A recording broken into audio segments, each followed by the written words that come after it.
Good morning to all of you. Class 7th Social Science. Once again, Saurabh sir is with you. हमने पिछले webinar में पढ़ा था अर्थ की forces, endogenic, exogenic, volcanic eruption, earthquake, Richter scale, focus, epicentre. नीचे हो तो focus, जमीन के ऊपर हो तो एपिसेंटर जस्ट उसके ऊपर, एंड ट्रेमर्स, वाइब्रेशन। अब हम पढ़ेंगे, हमने पढ़ा था Richter scale can be measure, earthquake can be measured on Richter scale.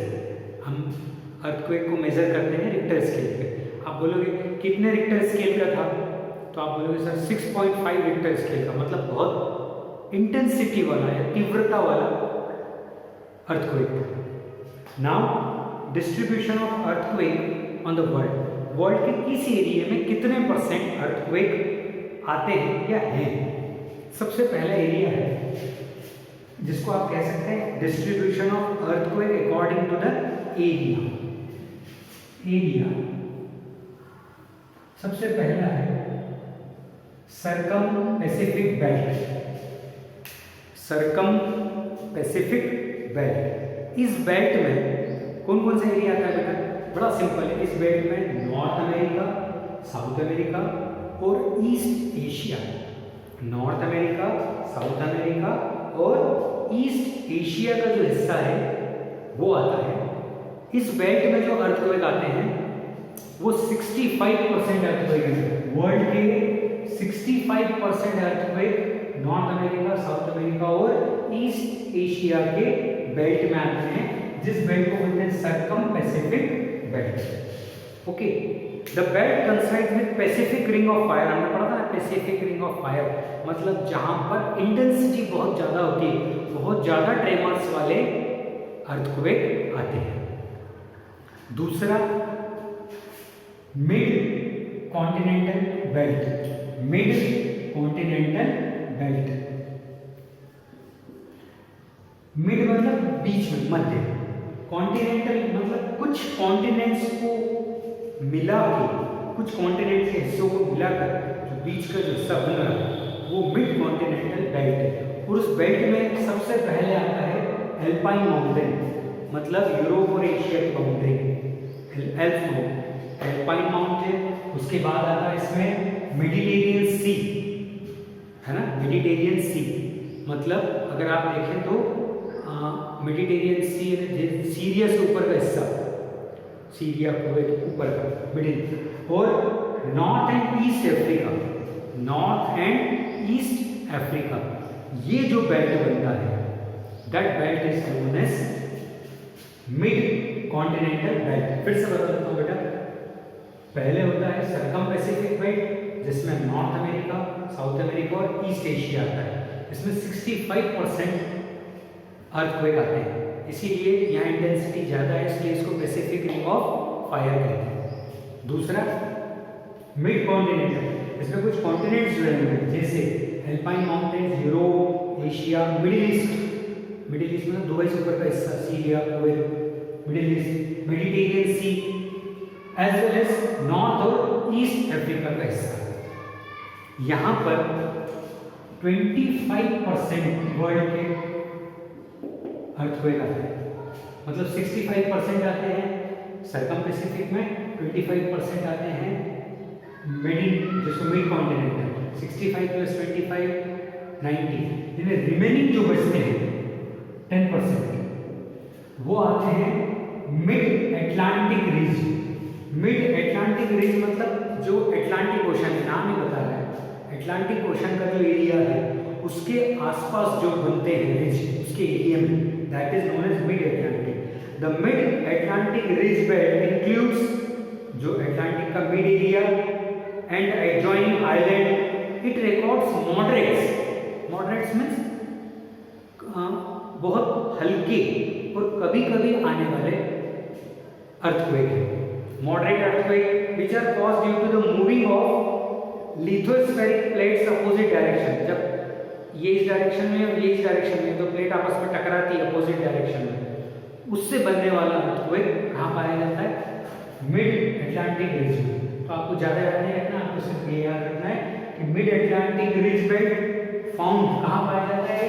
Atlantic ocean के आसपास के एरिया में, right. Only 10% earthquakes are occurred here, world के 10%, because of the lithosphere plates, because of the lithosphere plates goes in a opposite direction. Lithosphere plates जो है वो opposite direction में जाती है। सो तीन फिर से बोल देता हूँ, बड़ा सिंपल है। पहला circum Pacific, North America, South America, East Asia 65%, Pacific ring of fire. दूसरा mid continental belt, alpine mountain, Mediterranean sea, East Africa and North Africa. तीसरा मिड अटलांटिक, नाम ही बता रहा है अटलांटिक ओशन का बीच का हिस्सा, रिज पूरा हिस्सा जहाँ पर प्लेट्स अपोजिट डायरेक्शन में जाती है, 10% आती है। ये मतलब माइग्रेट मॉडरेट है, यहाँ पर मॉडरेट से हायर है, सो moderate.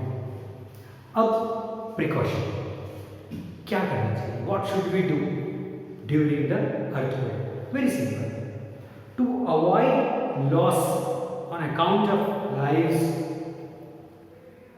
Accounts of earthquake in lives, physical damage in. देखो अर्थक्वेक को तो रोक नहीं सकते because it's a natural phenomena, ये प्रकृति की देन है, इसको हम नहीं रोक सकते। तो ये कहलाते हैं natural disaster, what they called natural disaster, volcanic eruption, earthquake, right. लेकिन जो ड्रॉट होता है, सूखा, वो मैन मेड डिजास्टर है, क्योंकि हम पेड़ काटते हैं, हम ऑटोमोबाइल चलाते हैं, हम फ्रिज चलाते हैं, एसी चलाते हैं, जिससे ओजोन में लेयर में छेद हो रहा है, जिससे एनवायरनमेंट डिस्टर्ब हो रहा है, जिससे वाटरफॉल डिस्टर्ब हो रहा है, रेनफॉल डिस्टर्ब हो रही, तो सूखा पड़ रहा है।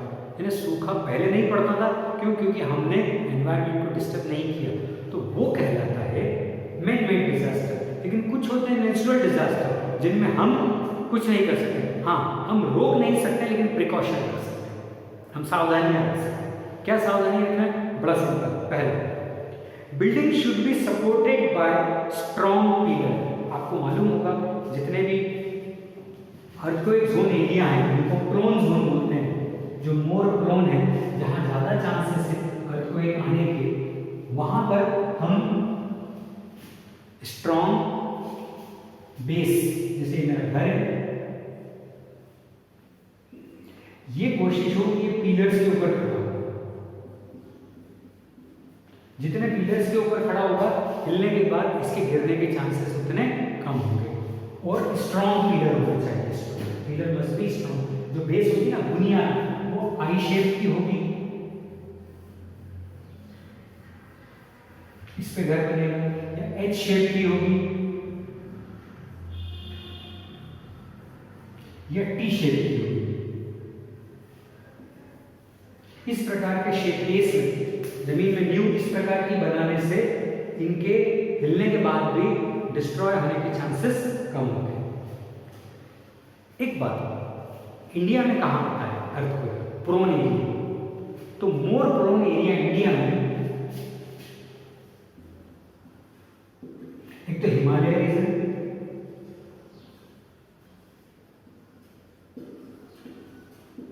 सबसे हिमालय रीजन, राइट। दूसरा गंगा ब्रह्मपुत्र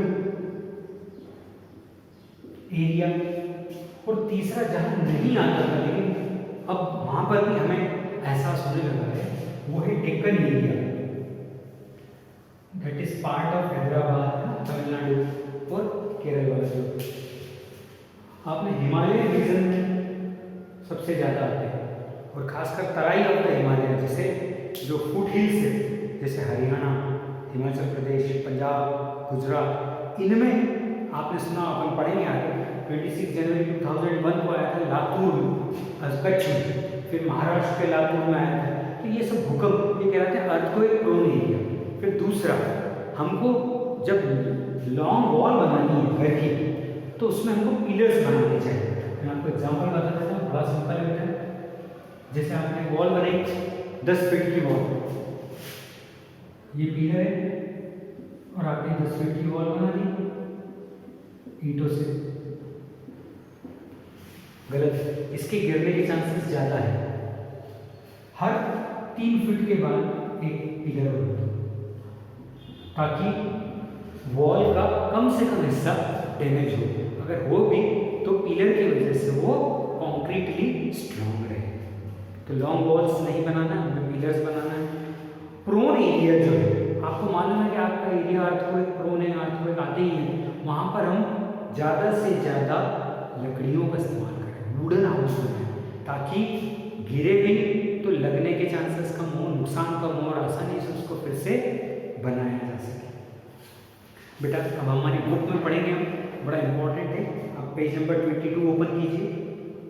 उसमें आप देखिए केस स्टडी, एक केस हुआ था हमारे 26 जनवरी 2001, भूकंप आया था कच्छ में, गुजरात और पाकिस्तान की बाउंड्री के पास।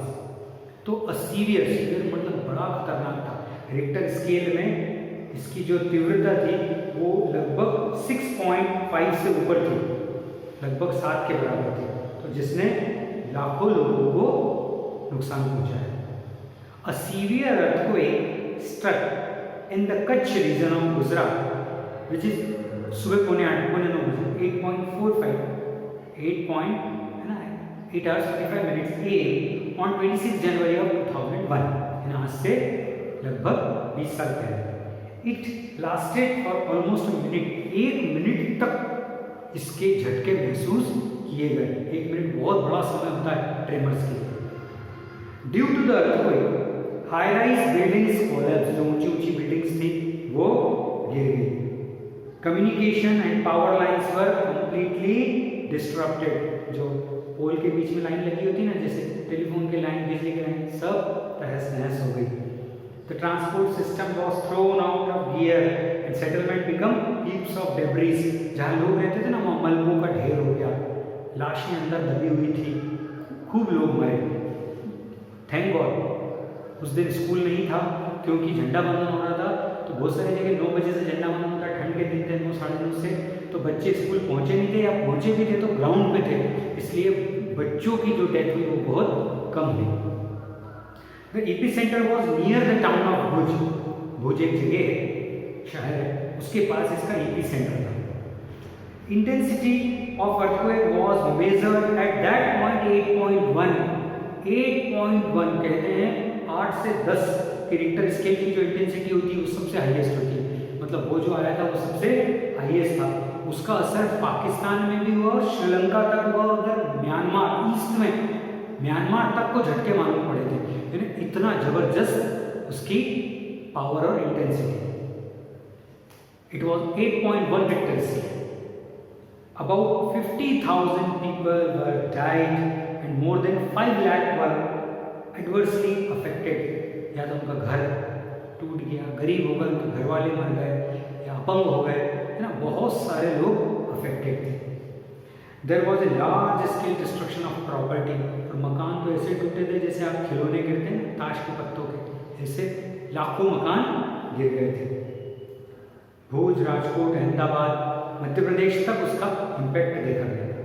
द रीजन, क्या कारण था भुज के अर्थक्वेक का?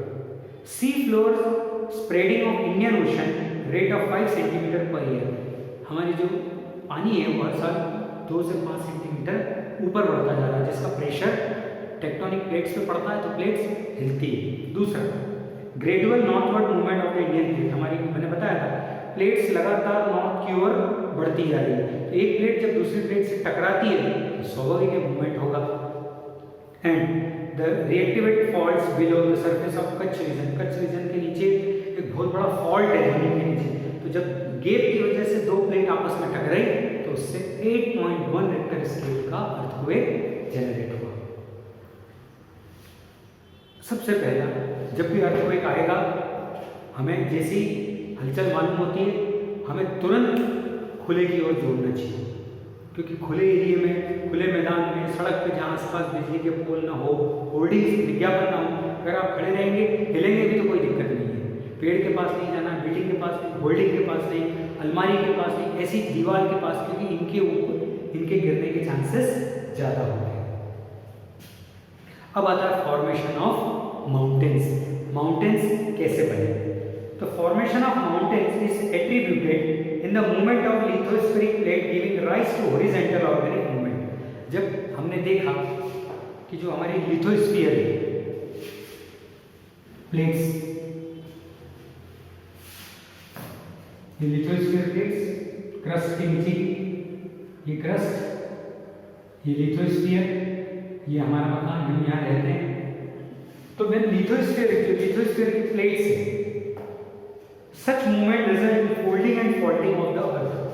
जब ये 2 या 3 प्लेट्स आपस में यहाँ से टकराएंगी, मान लीजिए प्लेट्स ये 2 3 के बीच में गैप है, जब ये प्लेट्स टकराती है तो टकराने की वजह से जो प्रेशर बनता है तो मिट्टी ऊपर आती है इस तरीके से, and it makes a mountain. तो कहीं ना कहीं हीप मतलब एक ढेर बनता रहता है, नीचे से मिट्टी ऊपर आती और एक माउंटेन बन जाता है। तो पहला होता है फोल्डिंग माउंटेन, दूसरा होता है फॉल्टिंग। पहला फोल्डिंग, दूसरा फॉल्टिंग। तो फोल्डिंग माउंटेन्स क्या होता है, इसको समझने के लिए बड़ा सिंपल एक उदाहरण देता हूँ मैं। मान लो आप एक काम करो, बुक्स 12 बुक्स खोल लो, ठीक, ओपन करो। एक बुक्स को खोल के यहाँ रखो, ये बुक्स आपने खोल के रखी, ये पेजेस है, फिर उसके नीचे एक बुक रखी, फिर उसके नीचे 6 बुक्स रखी, 6 बुक्स आपने यहाँ रखी बीच में से खोल के, है ना, ये बुक्स है। अब आप ये एक बुक है, इसके ऊपर एक और रख ली, इसके ऊपर एक और रख ली, 6 इधर रख लिया आपने। और जब इनको टकराया आप ध्यान से देखेंगे ये ऐसे कैसे ऊपर आएगा, पूरी 6 फोल्ड इधर से और 6 फोल्ड इधर से, it will come up side. ध्यान से देखिए, अगर हम इसको प्रेशर डाल रहे हैं दोनों को आपस में तो ये धीरे धीरे धीरे ऊपर आएगा। इसका मतलब फोल्डिंग माउंटेन्स में कहीं ना कहीं लिथोस्फीयर के फोल्ड्स होते हैं। ये पहली लेयर, उसके नीचे दूसरी, फिर ये तीसरी, चौथी। ये जो माउंटेन बनता है ये क्या कहता है, फोल्ड। फोल्ड से बता रहा है कि 2 या 3 लेयर आपस में, ये एक फोल्ड हो गई, फिर उसके नीचे 2, उसके नीचे 3, so that is called folding mountains. अब हम इसको पढ़ेंगे तो और इजी हो जाएगा। Folding mountains, horizontal movements are caused, horizontal मतलब ये वर्टिकल और ये हॉरिजॉन्टल। तो जब हॉरिजॉन्टल मूवमेंट होगा are caused due to the compression forces, बात कर चुके हैं ना, endogenic exogenic, operating the earth interior resulting folding of the rock strata. Layer fold होती जाती है, एक उसके नीचे एक, उसके नीचे एक, उसके नीचे एक, उसके नीचे। Folding earth crust responsible formation of fold mountains, है ना। इसका सबसे बेस्ट एग्जांपल अगर आप देखेंगे तो नॉर्थ अमेरिका में एंडेस पर्वत, जो एंडेस पर्वत है नॉर्थ अमेरिका साउथ में, वहाँ एल्प्स, यूरोप और हिमालय, ये सब क्या है, फोल्डिंग माउंटेन्स है। फिर से बोल रहा हूँ, हॉरिजॉन्टल लिथोस्फीयर और folds due to the pressure, tectonic pressure, due to the pressure और अर्थ इंटीरियर रिजल्ट, है ना, responsible for making folding rocks, example of Andes mountains, Alps mountain and Himalayan mountains. For today, sufficient. Thank you.